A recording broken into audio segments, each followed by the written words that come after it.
Indaba, my children, by credomutwa, Part 2.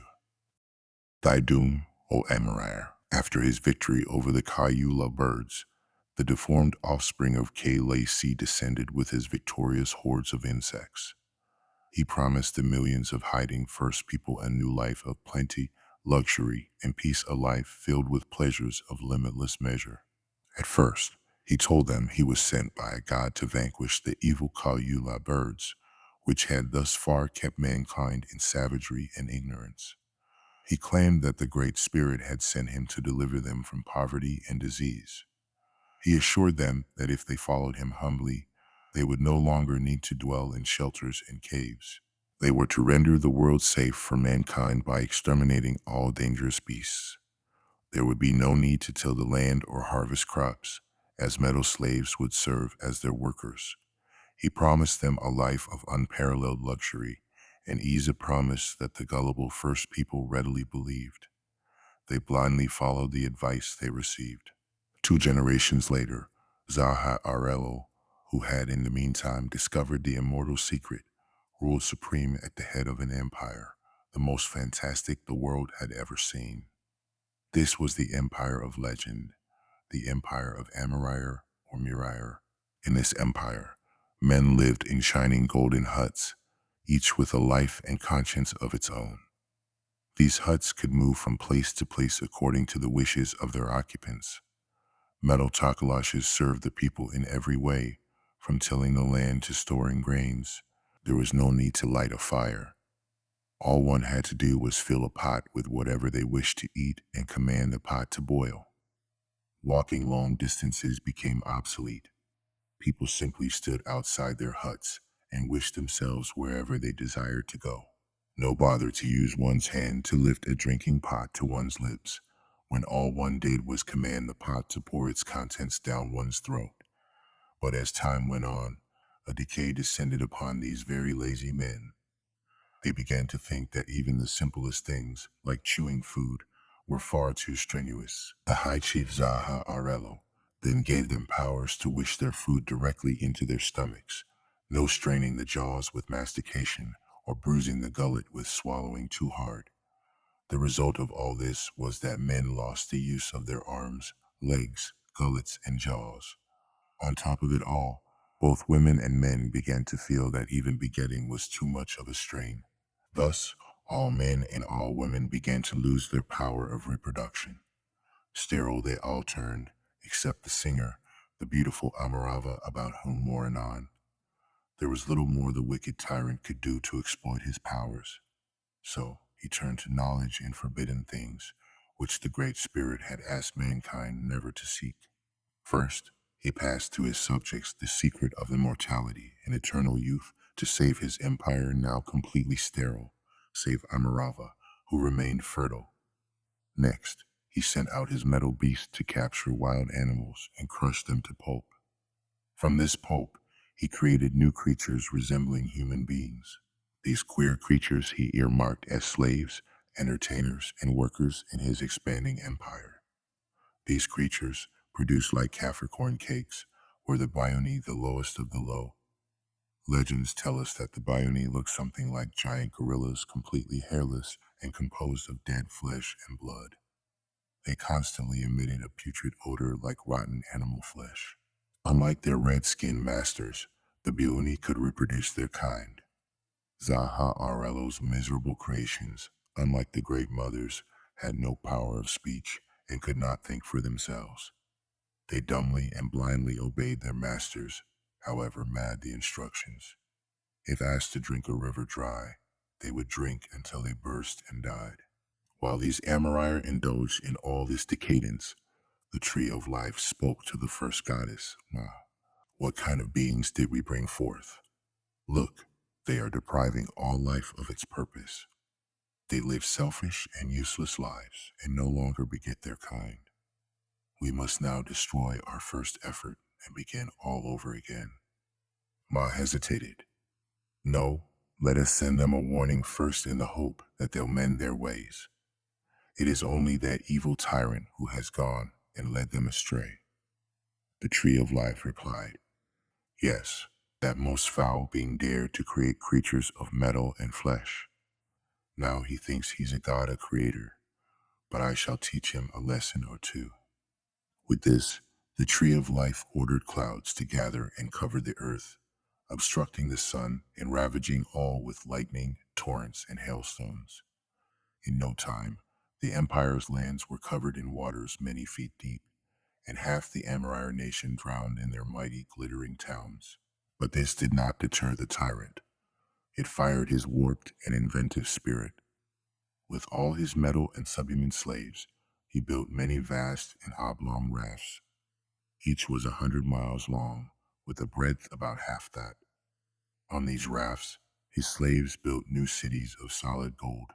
An artificial sun was created to float below the clouds, shining with a brilliance that put the real one to shame. And then one day, in the glittering splendor of his own domestic retreat, Zaha Arello played his final trump, a last, most terrible decision. The last sin of Zaha Arello. The inside of his golden sanctuary was a blaze of dazzling light from millions of precious stones reflecting, encrusted upon the golden walls.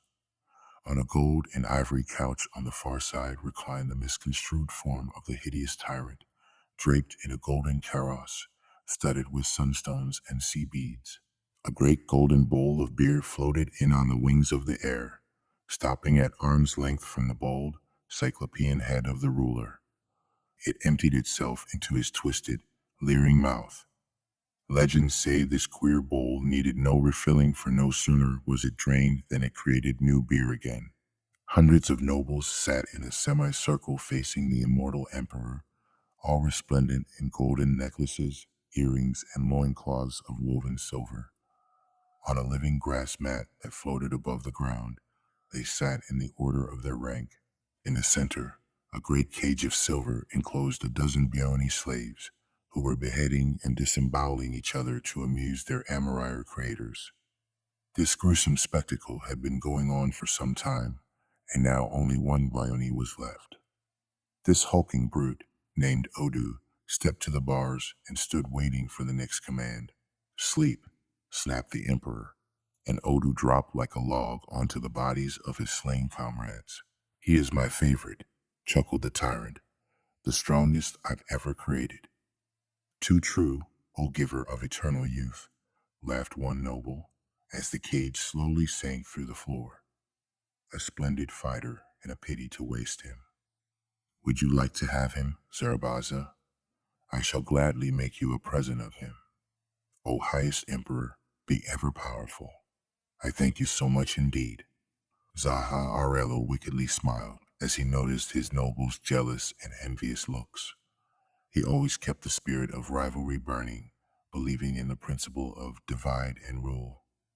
Other tyrants were to follow this example in many empires in later years. Wise men say tyrannies flourish best when subjects are disunited. Many females were then ordered in, and they danced until all but one fell to the floor in fatal exhaustion. The survivor was presented to another noble, and the emperor called for silence as the hour was late. My people, he began, I summon you here because I have made a discovery, fantastically great one, that might lead me to become the master not of the universe, but of eternity itself. I have discovered that all of us were, or rather, I should say, our ancestors were brought into this world by a great female, whom legends call the first Mother Ma. I am intent upon sending an army most vast beyond the river time itself to capture this female, or first goddess, assuming the legends are true. He paused as a shuddering gasp of astonishment rose from every throat in the circle. Come, I will show you, he continued. With these words, a huge silver bowl filled with magic fluid emerged as if from nowhere and hovered near him.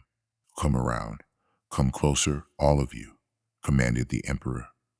The nobles gathered closer as he instructed the bowl to rotate and stir the magic fluid. When the fluid settled again, they all saw a fantastic scene, a mighty, most terrible tree embracing a frightfully beautiful girl. The woman had eyes of gold, a silvery form, and a chest laden with 4 heavy breasts, each with an emerald nipple. Lo and behold, cried the great emperor, by force of arms I shall wrest her from that tree and become the master of all creation. Not many days later, the dwellers of the great floating city, Amak Habaret, the empire's capital, witnessed an incredible scene. Vast armies of giant metal insects, bristling with savage stings, serrated mandibles, and razor-sharp claws, poured forth from the palace of creation. They first assembled in the great royal square, received one sharp order, and completely vanished, emerging in the spirit world. A sacrilegious war had begun. By gazing into the magic bowl's fluid, the emperor and his nobles saw the vast hordes converge upon the tree of life on the plains of the spirit world. Ravening bolts of sheet lightning lashed from the eyes of the tree, obliterating thousands upon thousands of the metal monstrosities. Yet the hordes came on, to be slashed by the tree's branches. Though the tree vanquished more than half its attackers, its strength waned. On they came in their countless numbers, completely overpowering the tree. Eternity wept in shame. Zaha Arello shrieked with abandoned delight as four of his metal slaves tore the goddess from the great tree's hold and bore her away in triumph. The rest of the metal monstrosities, having achieved their atrocious objective, momentarily lost focus and were entirely annihilated by the wounded, though undaunted tree. With great expectation, the emperor watched through the bowl as the four and their prey crossed the plains of the spirit world until they vanished and emerged with their silvery burden in the square in front of his royal abode. The dwellers of the floating city came in their thousands to gaze at the mother of men with her fantastic, most radiant beauty lying on the shining golden square. They stared with the wide-eyed curiosity of the profane, but they had no reverence for holy things. To them, the silvery form on the ground was merely an animate object from another world, another plane of existence that only tickled their vulgar curiosity. Yet, even as they stared, they began to die, and die they did utterly foully. The radiant heat of the sacred goddess blistered the skins from their bodies. One by one they dropped, and those who could stampeded, leaving a trail of death in their wake. The goddess rose slowly and clasped her hands. My children, you whom I bore with such pain, doomed are you, my children." With these words, a mighty earthquake shook the world. The scowling clouds lashed the heaving earth with rain, hail, and sheet lightning, while underworld fires burst from the cracks in the earth, turning the flooding waters into boiling cauldrons of molten mud and roaring steam. Whole continents vanished beneath the steaming waters, and new ones appeared from below. Great plains tilted on their sides and capsized like wooden boats, forever entombing countless millions of animals and men. Howling hurricanes ravaged the steaming earth from north to south, from east to west. Great mountain ranges split asunder and collapsed with nauseating sounds. The shining cities of the Amorier were swamped with boiling water and superheated steam that melted metal and rock. But most dreadful of all was the ultimate fate of the greatest city, Amak-Herapti, the empire's glittering capital. When the Bioni witnessed their masters in flight, they felt the blissful kiss of the spirit of rebellion within their hearts. Rising in their countless thousands, led by Odu the killer, they fell upon their panic-ridden overlords and killed them with great delight. The Bioni sacked the city from end to end, disemboweling and cruelly beheading both masters and mistresses. This display set a grim example to the robot insects, who proceeded to slaughter outright both Bioni and Amariah. Amid this chaos, all were struggling for mastery in a tortured world already half sacked, when suddenly the man-made sun exploded with a hideous and dazzling peal of thunder. Zaha Arello witnessed all this, but remained unmoved, insolently confident in his ability to remain immortal and rebuild a new world from scratch using his creative power. From the safety of his indestructible shelter, he watched most unconcernedly as his subjects died in their thousands and millions. The great goddess Ma stood ankle-deep in blood among the countless dead bodies, pleading for mercy on behalf of the human race. But the Great Spirit was unmoved. Suddenly, A huge green giant with a bloody axe and a disemboweled woman across his shoulder announced his presence to the emperor himself. Odu the killer was the last Bione alive. I kill, bellowed the giant, suddenly acquiring the gift of speech. Die, kill yourself, commanded the emperor. I am your god, your creator. No longer subservient, the subhuman roared, plucked out the emperor's windpipe, lungs and all, and flung them into a corner. Zaha Arello had no time to reflect on his immortality. He died, the miserable beast that he was. After 200 years, he was dying at last a most miserable death, it was. But in body alone, yea, not in spirit. Somehow, he knew that mankind would survive and flourish again in future years. And future humanity, he intended to infest with ambition, cruelty, and love of bloodshed. This evil spirit is still alive today in the hearts of all mankind, where it ambitiously works toward one goal: the complete destruction of our present race. With a last lungless gasp, Zaha Arello observed his indestructible shelter crash. Over the towering ruin-like walls, the hideous mouth of the tree of life smiled. You failed to destroy me, Zaha Arello. The goddess threw herself into her beloved lord's many arms. Those two, those two must live. Spare them as the parents of the second people. Mercy on all creatures still alive. The world and what little is left of it has my mercy, O beloved one. Calm down, earthquakes, fires, and storms trouble my earth no more. The great city tilted and sank forever below the seas. The real sun broke through the dissolving clouds, and the sea turned a blazing copper red. Two figures, one male and one female, joyfully rode on the back of a fish. They were riding toward the rising sun, blessed by the goddess and the tree of life. Postscript. Indaba. Let us pause here, O my children, and reflect most seriously upon the rather lengthy legends we have heard. It is said, briefly, that the Great Spirit created the universe for reasons that nobody must endeavor to fathom.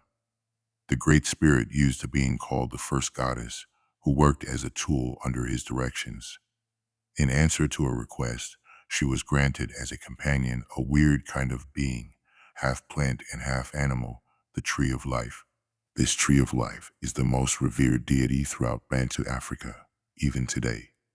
Numerous representative designs are engraved on clay pots, burnt on wooden spoons, trays, and other vessels. It is also frequently depicted in all kinds of ornamental carvings in ebony, ivory, and mahogany. Some of these designs are illustrated in the accompanying figures. The Indaba tribes of the Transvaal are the most fanatical worshippers of the Tree of Life, south of the Zambezi. The Zulus, too, are strong believers in this deity, but some interpret it as a huge hollow reed rather than a tree. They call it Ulanga Lwezizwe, which means reed of all nations. We then came to Zaha Arelo Tserli, or Serli to most tribes today, who is said to have been responsible for the infection of all mankind with mental disease, like ambition, and a love for all the wicked things that mostly ensue from it, including bloodshed. The main reason why the Africans used to destroy crippled and otherwise deformed children was to prevent this fabled tyrant from ever being reborn or reincarnated, to spread his evil and dangerous knowledge amongst men once more. Many of the mighty cliffs in Zululand and the Transkei stand today as mute witnesses of many sacrifices of deformed children that have been made in the course of time. The coming of the second people. Thy ordeal, O Amarava. Behold the survivors, like the rest of the first Amarire people. The beautiful Amarava was immortal and could live forever unless deliberately stabbed with a spear or devoured by a ferocious beast. But unlike the rest of the Amarire people, she had not become sterile, nor had she lost the power of walking and running in that world of floating mats and sleds, except, of course, those subhuman beings which Zaha Arelo, the emperor, had created. In that glittering, fantastic world of the obese, where even yawning had become a strenuous thing, Amarava stood alone, like a full-hipped, heavy-breasted, narrow-waisted goddess amongst so many bloated, sterile, and depraved swine. People laughed at her and called her a barbarian, a crude and uncivilized atavism, who should have been cast off the floating golden city to live in a cave like the savage she was. But Amarava, whose name was later corrupted by the Bantu to Mamaravi or Mamarave, the so-called mother of nations, heeded none of this ridicule. She contented herself with composing and singing songs in which she bitterly derided her people for their hollow, meaningless, depraved, and selfish civilization.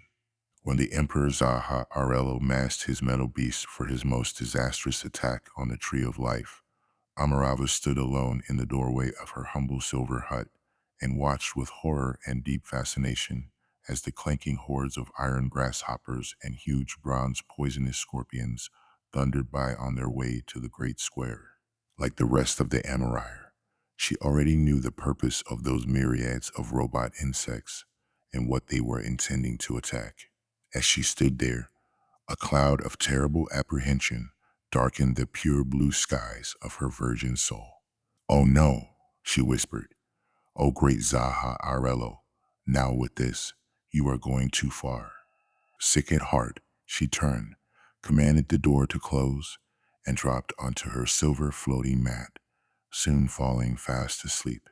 She was awakened by a torrent of the most dreadful sounds she had ever heard in her very many years of life. Wild shrieks of incredible agony mingled with growls and ululations of savage triumph. It felt as though the entire city was pitching on waves of fantastic proportions. Amarava leapt off her floating mat, at the same time calling to her short green skirt of a second-class citizen to wrap itself around her hips. The apparently living cloth obeyed, and the red-skinned girl leapt through the door of her hut, only to leap back with greater speed as a heavy spear from a snarling Baoni female hummed past her head and rebounded with a clash from the polished silver wall of her hut.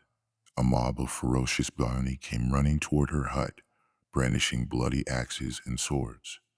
The prostrate girl, with horror, noticed that each one was toying with an Amarire head. These they threw like stones at those trying to escape on their flying mats. None of the missiles missed its target, and with screams, they plunged back to earth. Even before they reached the ground, they were impaled on awaiting spears.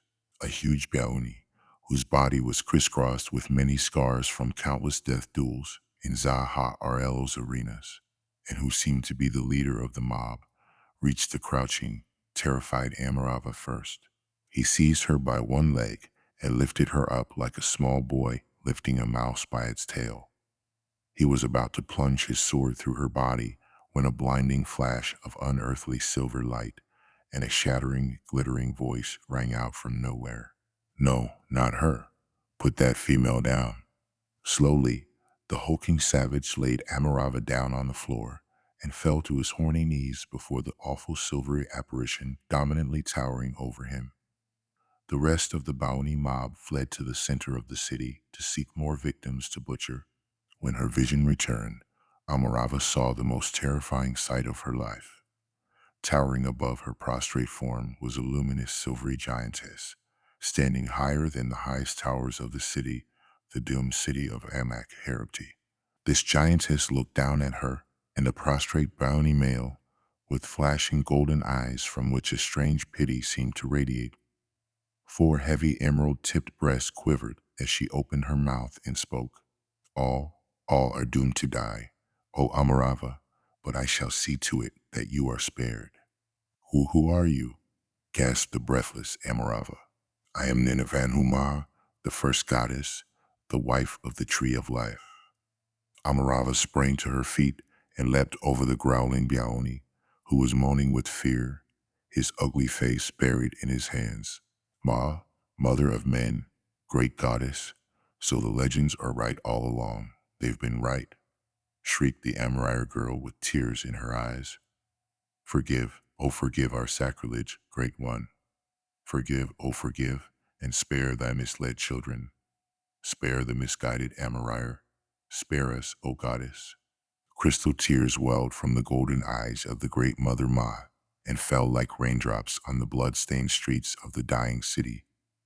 A sob shook her tall silver form, and slowly, as if struck by some deadly unseen missile, the goddess sagged to the ground.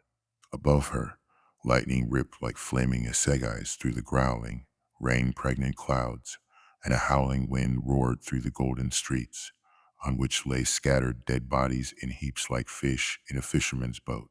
The great goddess knelt before the startled girl, a shimmering form of living silver that reflected the golden domes of the doomed city like a mirror of bronze or a pool in the bowels of some deep forest. Her radiant hands clasped the puny Amarava, and she writhed and cried out in agony. Then, with the tip of a silvery finger, she touched both the nipples of Amarava's breasts. She caressed her hips, and lifting her up, kissed her in the center of her abdomen. Mother of men, murmured Ma, you shall bear the new race of men who shall in due course roam this earth. You are the only Amariah I'll spare. You and you alone shall survive this Holocaust. I wish I could have spared a great deal more of my children, but I cannot, as a power greater than myself bids me to save only you from all the red people. A power greater than myself bids me also to save Odu the subhuman here, for he shall be your mate and the father of future races. Amarava stared horrified down at the subman. A flood of unimaginable contempt, hatred, and naked revulsion swept over and overwhelmed her completely. Surely, the goddess was not giving her the beautiful Amarava to this smelly, hideous thing for a mate. Surely, she, Amarava, daughter of the first red people, was not being mated to this odorous, revolting, soulless beast, this beast of burden, the emperor created from putrid animal flesh. A scream left the girl's mouth in repulsive horror. She cried and begged to be killed outright, rather than be wedded to so contemptuous a thing as Odu the Bioni, the lowest of the low. My child, said the goddess above the howling storm, forget your childish feelings and obey my commands. Now place your hand on my thigh and swear that you shall do as I tell you now. Lo, there is little time left, and I must needs leave this evil world at the earliest moment. Suddenly, the girl's eyes were opened in a strange and mysterious way. She peered into the depths of eternity itself. She saw a cloud of swirling, dazzling living vapor that shone brighter than the brightest star, brighter than the summer noonday sun. Faintly, across the immeasurable distance, came a voice. I command, all obey. The voice, faint as it was, seemed to tear into the very fibers of Amarava's being, until each of her pulsing veins strained and tensed in agony. What was that?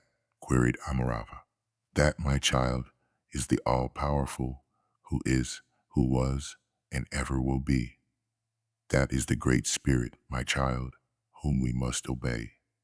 Goddess, First Mother, I promise to obey, she sighed, placing her hand on the deity's blazing thigh, taking the oath. I swear to obey. Swear again, my child, this time with your hand on my lower left breast, commanded the goddess. Amarava obeyed, but found her hand scorched by the radiance of the goddess's being. I shall now create a robot shark to transport you across the seas. There, you shall find new land which the earthquakes have left in peace. There you and Odu here shall love each other and once again repopulate the earth with men. But since I can fathom your stubbornness, I am forced to take measures to see you obey. You have touched me with your right hand, which has been badly burnt as a result, and I have burnt both your nipples with my finger while leaving a burn mark on your abdomen. Now, whenever you think of breaking your oath, those parts I have touched shall give you such pain as you have never felt before. If you try to escape your mate and go into hiding, I'll give you 3 days of grace in agony that will build up progressively. After the 3 days in which to return, your flesh shall rot and fall off to release you from your eternal suffering. I shall now take you to the robot shark that I have specially created for your transport, and the mate I have chosen for you. And child, may your breasts be ever full, and your hips be ever fertile. These were the last words that Amarava heard from the radiant lips of Nineveh. At that very instant, She fell unconscious to the ground as the strain of the experience was too great for her. Then the goddess diverted her attention to Odu, who cringed in animal fear at her feet. This forlorn creature, neither man nor beast, greatly moved the compassionate goddess to pity. But as she extended her hand to this man-made soulless thing, he uttered a hoarse scream of undiluted terror and shrank back, gibbering like a hypnotized ape, which in features he so closely resembled. Odu, spoke the goddess sharply, look up and listen to me, I command. Odu raised his revolting apology for a face, groping sightlessly with his deepest bloodshot eyes. Do you see this female here? Odu, do you see her? Yes, Odu sees, female of hateful masters. I give her to you, take good care of her. With her, you shall once again populate the world. Odu's animal mind could not grasp all this, but he humbly indicated agreement, faithful slave that he was. For once in his artificial life, he tried to think for himself, but became much more confused than he ever was before. His bulky body quaked with pure terror, and he felt the urge to escape as fast and as far as his massive legs could carry him. He knew he had killed Zaha Arello, the big one of the hated masters, and very many other Amarier, but he was completely puzzled at not being punished for all he did. On the contrary, now he was lovingly asked to take good care of the last survivor. The goddess suddenly conjured a massive net into which she bundled both terrified creatures. On regaining their senses, they found themselves clinging to each other as they plunged through the waves on a robot fish. The giant city capsized and sank behind them, but onward dashed the artificial fish through restless waves, plowing a foaming path to safety beyond the horizon. The sea was still filthy, having just devoured whole continents and millions of beasts and men, cruel and restless, and still scalding hot, while above, the clouds continued to grumble, vomiting forth bolt after bolt of thunderous lightning. Amarava cried out aloud as the realization struck her that, well and truly, she was the last living human being. For 3 whole days, she cried without ceasing, while forward they sped through seas, now slowly calming. Night fell, and the moon smiled weakly upon a desolated earth. Dancing waves turned to liquid silver, and still the great fish went on eastward and eastward without pause. The sun rose in all its torrid splendor. The song of day whispered a wordless melody over guilty waters, and naked mountains swept clean of animal and human life. Now and again, Amarava saw rocks rearing above the foaming waters, all that was left of a continent she knew, now drowned beneath the passionless seas. Amarava lost count of the number of days that floated by like migrating birds. She was conscious only of the weakness she felt in both her body and soul. She felt like a plant that had lost its roots like driftwood on the waters of time. Naked and helpless in a mad universe, she wept until she could weep no more. Loud within the vaults of her mind was the thought that the world she had known and loved, for she knew no better, was dead forever, and the future loomed as an ugly ghost. The poem of Amariah had been chanted through to its very last verse, and now the drums of fate were sounding the beginning of yet another poem. The parent plant had withered and died, but from its mold, it cast forth a seed soon to arise as a fresh new plant, for such is the law of nature. Between Gorogo and Odu, the mighty fish had nosed up the mouth of a mighty river, which future generations were to call the river of the Bukongo.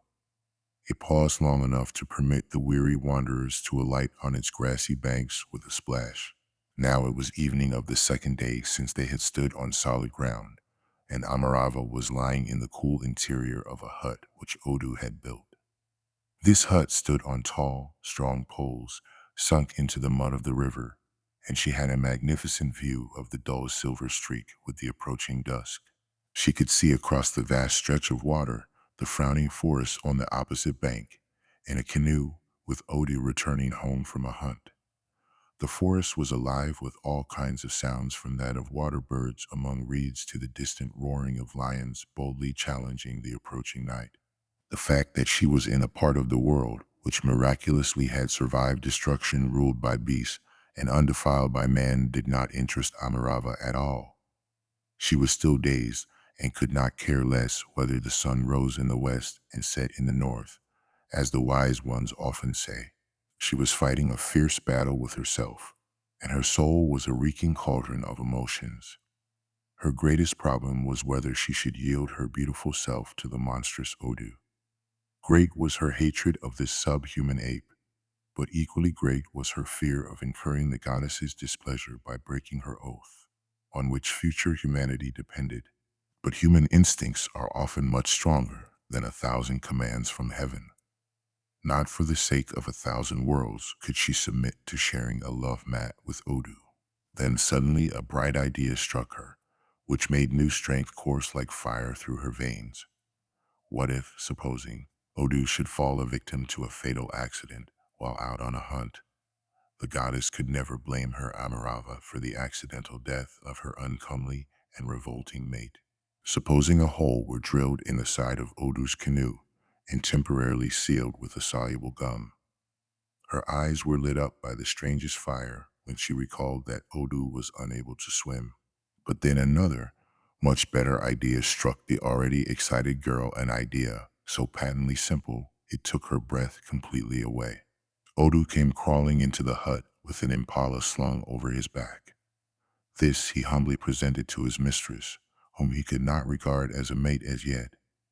Amarava sang with delight as she skinned and cut up the meat for supper. Her hands were trembling so slightly with barely suppressed excitement. Soon, soon she would be free, she thought, well rid of this clumsy and ugly monster who was completely unaware of the fact that he was a living creature. When at last they had eaten enough, she curtly commanded Odu to sleep, and this he promptly did, being completely unable to do anything unless instructed. For a time, she sat with her knees drawn up, staring fixedly into the fire burning on a slab in the center of the hut. Then she rose to add some more wood and did not care much about slipping a piece from the stone slab onto the floor. As the grass floor took fire and quickly spread, she leapt to her feet and dived through the door. Once on dry ground, she dashed like a pursued impala through the forest with a pounding heart. Once she paused and looked behind her at the blazing red glare in the night sky. He's dead? Most assuredly, he's dead by now, she breathed. That revolting brute, I'm free. Through the forest, she sped as fast as she could go, rapidly increasing the distance between herself and her crime. Soon she burst into a treeless clearing, face to face with dozens of luminous eyes. In the moonlight, she recognized lions twice the size of their recent descendants. Paralyzed, she stood and could only watch as the biggest maned lion came crouching towards her.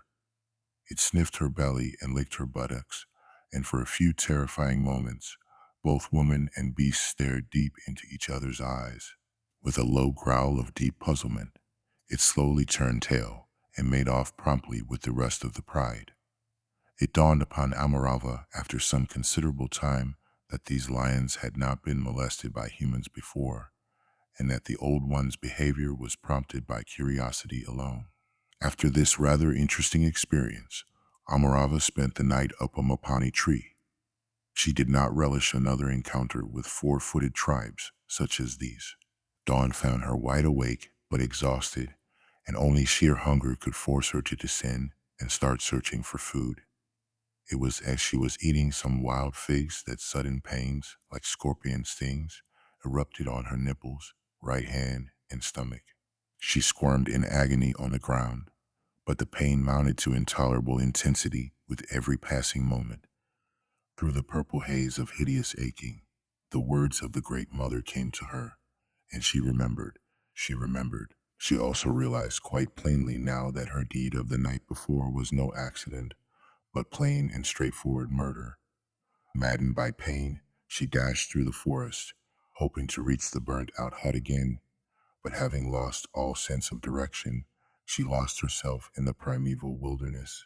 Eventually, she begged the goddess for mercy, but the blue skies kept a stony silence.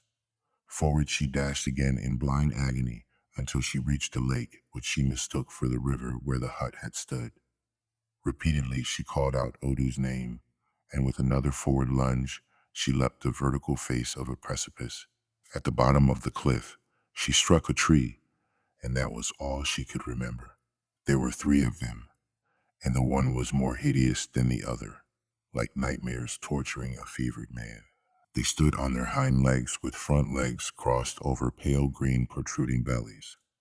They were taller than a man, and their girth was incredible. For all the world, they looked like crosses between frogs and crocodiles, and they were watching the woman Amarava slowly recovering her consciousness. She cried out weakly in terror when she saw herself surrounded by such gigantic monsters inside a humid, smelly cave. She tried to rise, but was gently pushed back on her bed of damp, rotting reeds by one of her three weird captors. The biggest opened his terrible mouth and uttered sounds unbelievably ugly, to which the second one asked an obvious question, and the first answered, Guargarogo, upon which he left the cave, leaving two to guard the female. On returning, he introduced to his friends a fourth one double their size. He wore a belt of threaded reeds and a headdress of crocodile skin. Their chief, thought Amarava, quite an intelligent race of frogs. They even have a chief. Between Gorogo and Odu, High Chief Gorogo, of a dying race of gigantic, intelligent frog men, looked down upon their very strange foundling and wondered just what to do. They classed her as an animal, and obviously female, but Gorogo could not understand why the Great Mother had saved her while the rest of her kind were destroyed. It slowly entered his mind that perhaps the Great Mother had sent her to save a dying race, that through her, the world could be repopulated with a kind that could rule again. Then fear filled Gorogo's soul as he caught a glimpse of the future through the misty veil of time. He saw the species before him ruling the world supreme, exterminating all animal life from the jungles and seas.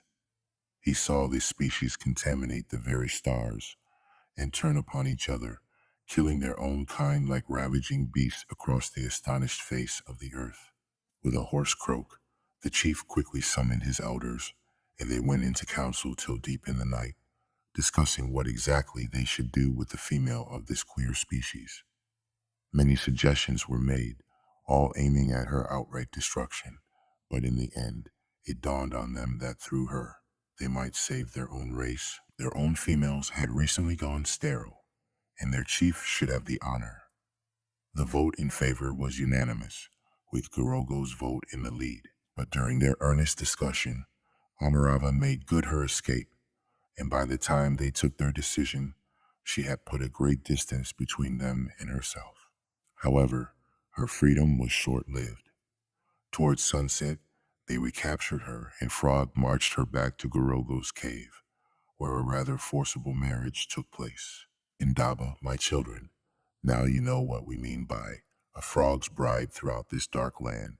From the Kosa to the land of the Baganda, a frog's bride means a forced marriage, a girl thrashed into marrying a man she does not love. The holy legends tell us that Amarava became the queen of the frogmen and in due course fulfilled her purpose by laying numerous eggs. From these eggs soon hatched a yellow frog like people, cunning little rascals these, the bushmen and the pygmies. In the third year, the frogmen were struck by disaster. In those days, all men reached maturity in only a year or three, and Amarava's offspring were adult and fighting fit. As usual, she could not sleep as a result of the pain she suffered. The frogmen had prescribed a special root powder, but this was not fully effective. She was lying in her cave overlooking the lake and the half-submerged village of these queer people when loud yells, mingled with dying croaks, reached her ears, and she realized the battle was in progress. Her offspring were now armed with bows and arrows, tipped with deadly paralyzing poison, and in no time, the frogmen ceased to exist. The last to fall was Gorogo, their chief. Thus died a near-perfect race, nearly as perfect as the Cayule birds. Imperfect man had made his return foul, destructive, homicidal man. My children, Our tribal wise men solemnly curse the day that man set his foot upon this earth, and they insist most seriously that the universe shall never know peace as long as man infests the earth like a vile leprosy. Amarava had grown to like the intelligent, non-human frogmen, and her grief knew no bounds as she saw them wantonly murdered. She raised her voice and called on the murderous bands, now skulking amongst the mud huts of their victims. Come out of there, you creatures most foul. Come and hear what I have to say. They came out and stood some distance away, a wild and brazen-eyed, naked rabble far worse in appearance and general behavior than a hunger-ravaged troop of thieving baboons. Amarava felt hatred boiling within her. Anger and grief deprived her of speech. When she found her voice, she harshly shouted a blistering curse on her sons and daughters. Begone hence, you vile little bastards. Henceforth you and your miserable descendants shall be nothing but vagabonds and thieves. By thieving and cunning ye shall live to the end of time, and never progress or rise above what you are today. They fled wildly into the forest, and Amarava left the Valley of Frogmen, soon to sink into the haze of legend. She did not know just where she was going, and could not care less, for her pains became more acute, and she longed for death. But a greater power always thwarted her attempts at suicide. For days and months, she wandered aimlessly, sucking at the magic pain-killing root powder. Then one day, as she stood on a point of vantage, a gigantic hand gripped her smooth, round shoulder. She spun around and stood face to face with the creature she thought she had murdered. Her surprise had no bounds, of course, when she recognized Odu, the man-made man. Odu explained that while out on his hunt, he encountered the Great Mother, who gave him a warning. Having read Amarava's mind and fathomed her shrewd plan, she advised that Odu should feign a deep slumber. Even as they spoke, Amarava felt a deep gratitude to be back with the sincere friend she knew. She felt her pains vanish in the seven winds and suddenly felt young and free again. Odu snatched her up like a baby and took off through the forest with her. A terrible smile was fixed on his hideous face, but it was much less hideous than Korogo's, thought she. He did not stop until they reached the stockade he had built around his new kraal. In the biggest hut, he laid her down on a pile of lion skins and fed her tenderly. Afterward, they went through the forest, past a huge idol of the Great Mother, which Odu had carved from sandstone, and finally reached his canoes on the bank of the river. She saw some poles protruding from the water and recognized the site of the hut she had burnt. Odu dived in and swam to these poles, and from one of them, he recovered a mysterious article. This was a delicately carved piece of ebony, shaped like a paddle for steering a canoe. The patterns and figures intrigued her much, and she wished to know their meaning. Odu gave her no explanation, as he knew she would soon find out. Back at the idol, he suddenly did what he had never done before. He slipped his arm about her and dragged her across the altar. With the specially carved paddle, he gave her a healthy spanking. The spanking was interrupted by the silvery voice of Ma, who suddenly appeared on the scene. She suggested that Odu had given her enough and should save some of her for the love mat. So you are back at long, long last, I see, and I hope you have now thoroughly learnt, my child, that no one should try to circumvent the express commands of the gods. And now I shall expect you to carry out my instructions as already given. And you, Odu, must never hesitate to use that handy object when she starts with her tricks again. With this, the goddess slowly vanished, while the two of them stooped in prayer. Together they returned through the forest, and two butterflies settled on the altar. The bud slowly opens. The legends tell us that after her return, Amarava the Immortal, most beautiful, lived happily with Odu, her lord, for 100,000 years. During this period, she presented him with 5,000 sturdy sons and daughters. The wise men of the tribes also relate that Amarava did not give birth to her young, but like the earliest Amarair people, laid crystal eggs that hatched in a month. Adulthood was reached within 2 years. Upon reaching puberty, their parents turned them out in carefully chosen pairs to fend for themselves. Soon, they were grandparents to the ultimate power of no less than twice times 10 million souls. What did these new people, these so-called second people, look like? We have it from legend that they resembled the present-day Bantu, my children. Some were as black as a much-used pot. Some were brown and even yellow-brown. Some were tall as a stockade gatepost, and some were as short as our favorite thorn bush. There were types as thin as bulrush reeds and others as fat as the proverbial thief's bundle. Some were idiots. From dimwits, they ranged down to utter nitwits. Very few were truly wise. In short, my children, they exactly resembled the puzzling muddle of present-day humanity. Gone forever was the uniform appearance of the first people who could have achieved perfection if they had been properly governed. Not in appearance alone did they differ, but also in mind, heart, and soul. Where there had been perfect equality, diversity was now encountered. For thousands of years, Odu and Amarava, now called Mamaravi, or Mother of Nations, watched the bud of humanity slowly open and burst into a brilliant flower.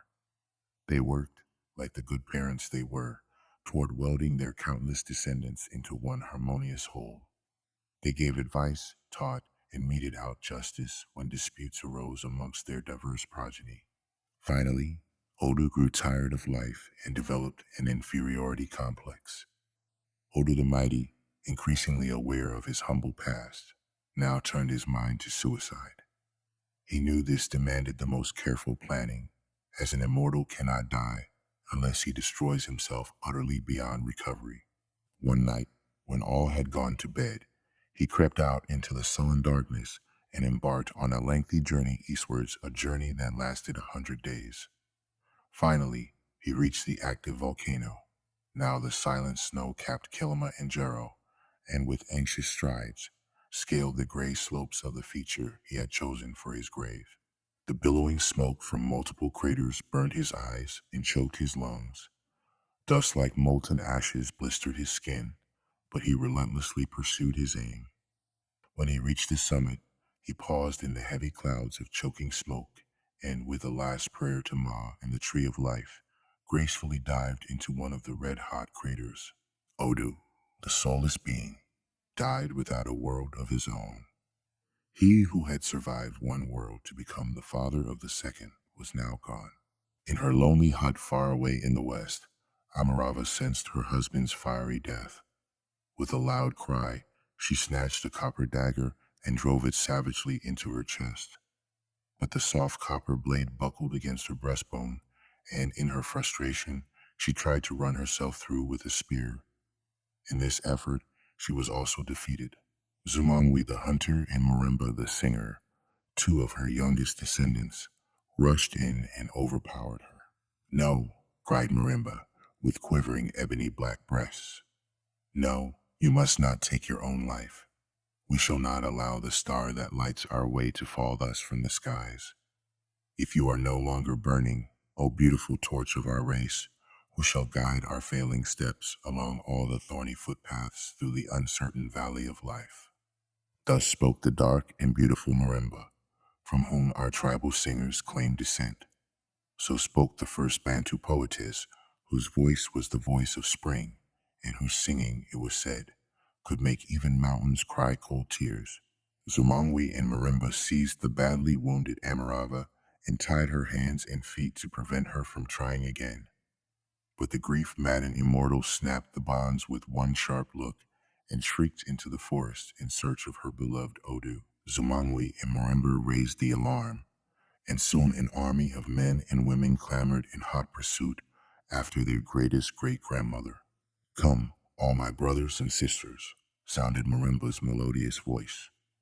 "Come, let us cling to her trail like hunting dogs. If she dies, we shall all be lost, like leaves in a storm, like a young impala whose mother was devoured by a lion. Great shall be our misfortune if we fail to capture her alive." Legends say that the number in pursuit counted 80 times 1,000 souls. Along the Blue Congo River, They followed a trail of blood from the wound on her chest. The valiant hunter Zumangwi and his very young bride Marimba ruthlessly led their followers in a futile attempt at overtaking Amarava, who was now stumbling, falling, and rising a day's journey ahead of them. After 2 months, one of the trackers made a startling discovery, which sent cold bolts of fear through the spines of all. Something else was tracking Amarava, something so utterly big and monstrous, as they could tell from the footprints it left. Footprints like that of a vulture, of incredible size and weight. A new strategic approach was now called for. The search party stopped to build a fortified kraal, while the two leading figures and some others formed a small, more flexible patrol. 3 days later, they found Amarava lying exhausted on a mud bank in the middle of a very vast river, a river in boisterous foaming flood. There was no way of reaching her, and Marimba sang out in utter despair. O beautiful star of the human race, O mother of countless men, is there nothing we can do to help? Lo, here we stand as helpless as a dove in the mouth of a civet cat. Our only wish is to be by your side. What is there you can advise us to do? You can do nothing, my loyal children. Her voice carried faintly across the flood. My only wish is to be left alone, as I wish to die in peace.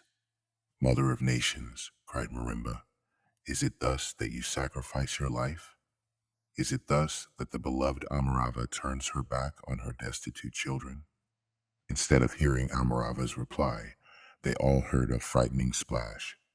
Some distance upstream, a mighty monster had entered the water in a cloud of spray.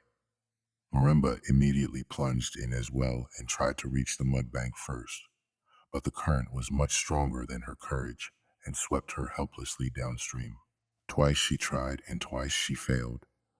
In a desperate attempt to frighten the monster away, Zumangwi ordered his men to launch a hail of sling stones across the water. All their efforts, including spears and arrows, and another brave and nearly successful attempt by Marimba to reach her through the flood, were futile. They could only helplessly witness the most horrible scene they had ever experienced.